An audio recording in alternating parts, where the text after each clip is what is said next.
तो चलो आप हम आपको अंदर ले चलते हैं स्टोर के।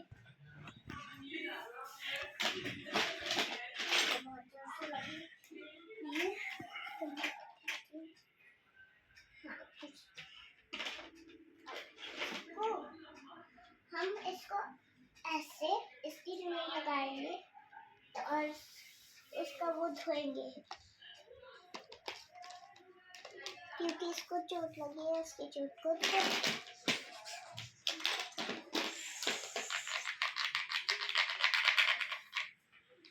क्या स्टोरी है आप बताओ। हाँ, तो आप गाइस अब अंदर ले चलते हैं और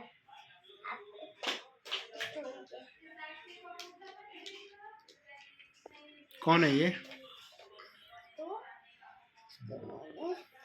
हाँ, तो डायनासोर के मुंह में अभी कुछ फंसा हुआ है तो मैं इसको निकाल दूँ। निकल गया।